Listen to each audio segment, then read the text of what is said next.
বাংলাদেশের পরিত্যক্ত এক বিমান ঘাঁটি হঠাৎ করে হয়ে উঠেছে ভারতের নিরাপত্তার জন্য বড় একটি হুমকি, যার পেছনে রয়েছে চীনের অদৃশ্য ছায়া। কি এমন ঘটছে লালমনিরহাটে, যার ফলে ভারত বাংলাদেশের বিমান ঘাঁটি গুঁড়িয়ে দেওয়ার হুমকি দিয়েছে?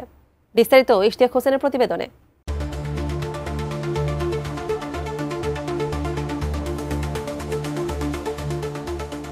লালমনিরহাট দীর্ঘদিন ধরে একটি ভুলে যাওয়া নাম।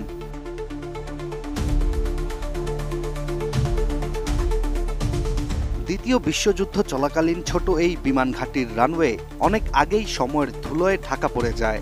তবে এবার হঠাৎ করে এই রানওয়ে নিয়ে আবারও শুরু হয়েছে আলোচনা, যেখানে বাংলাদেশের সরকার জানিয়েছে প্রয়োজনের ভিত্তিতে সচল করার কথা। কিন্তু এই আলোচনার ছায়ায় উঠে আসতে শুরু করেছে গভীর কিছু প্রশ্ন। হঠাৎ আলোচনায় উঠে আসার কারণ শুধু লালমনিরহাট বিমান ঘাঁটির ইতিহাস নয়, বরং এটির ভৌগোলিক অবস্থান। ভারতের উত্তরবঙ্গ সীমান্ত থেকে মাত্র ২০ কিলোমিটার দূরে লালমনিরহাট, আর এই বিমান ঘাঁটি থেকে সমান দূরত্বে রয়েছে ভারতের গুরুত্বপূর্ণ ভূখণ্ড চিকেন নেক নামে পরিচিত শিলিগুড়ি করিডোর। এই করিডোর ভারতের উত্তর পূর্বাঞ্চলের ৭ রাজ্যকে বাকি দেশের সাথে যুক্ত করে। ফলে গুরুত্বপূর্ণ এই স্থানের খুব কাছেই একটি সক্রিয় বিমান ঘাঁটি করার পরিকল্পনায় নড়েচড়ে বসেছে নয়াদিল্লি।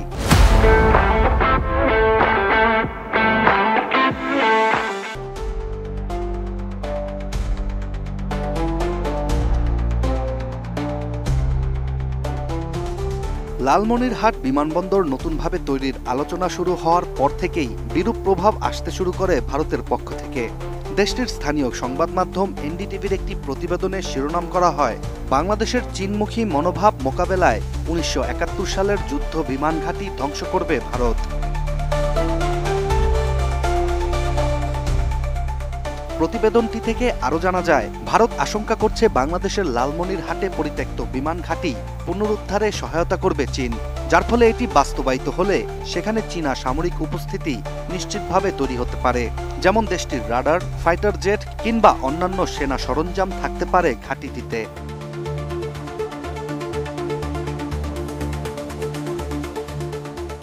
এমন পরিস্থিতিতে ভারতের পক্ষ থেকেও নেওয়া হচ্ছে কৌশলগত পাল্টা পরিকল্পনা। দেশটির ত্রিপুরার উত্তরে রয়েছে একসময়ের কার্যকর কৈলাসহর বিমানবন্দর, যা ১৯৯০-এর দশকে বন্ধ হয়ে যায়। নয়াদিল্লি এই বিমানবন্দরটিকে পুনরায় সক্রিয় করার পরিকল্পনা করছে। সম্প্রতি এয়ারপোর্ট অথরিটি অফ ইন্ডিয়ার একটি প্রতিনিধি দলও বিমানবন্দরটি পরিদর্শন করেছে। আমাদের প্রত্যেকেই এই আমাদের কৈলাসহর এয়ারপোর্টকে পুনরায় চালু করার জন্য আন্তরিকতা প্রকাশ করেছে।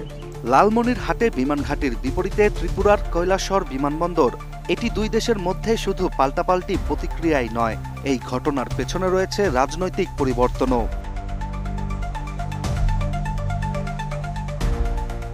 বাংলাদেশে শেখ হাসিনার পতনের পর অন্তর্বর্তী সরকার গঠিত হয়েছে, আর অন্তর্বর্তী সরকার নয়াদিল্লির প্রত্যাশার তুলনায় অনেকটাই দূরত্ব বজায় রাখছে। এছাড়া ভারতের দাবি, বর্তমান সরকারের অবস্থান ক্রমেই চীন ও পাকিস্তানের দিকে ঝুঁকে পড়ছে।